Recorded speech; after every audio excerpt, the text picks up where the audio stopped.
Nasa stage ka na ba na wala ka ng pake sa sasabihin ng iba? Watch this.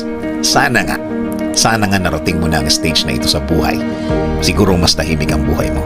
Mas may peace, mas may focus, mas may direction. Kasi nga, sa pangarap mo lang ikaw nakatutok. Wala ka ng pake sa mga sasabihin ng iba. Hindi ka na naapektuhan ng mga salitang wala namang pakinabang sa mga gagawin mo.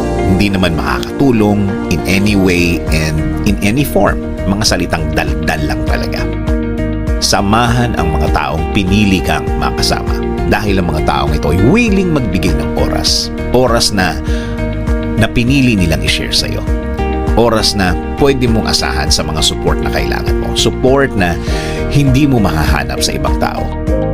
Sa stage ng buhay mo na yan, alam mo na ang mga taong insecure na ito ay mga taong may itinatago sa buhay nila.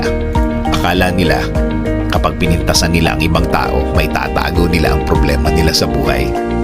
Akala nila the more na may ikinakalat silang mali sa'yo, sumisikat sila at nagiging okay ang tingin ng ibang tao sa kanila. Akala nila natatakpan ang mga insecurities nila sa buhay. Sa totoo lang, masama ang tingin ng mga taong kinukwentuhan nila sa kanya.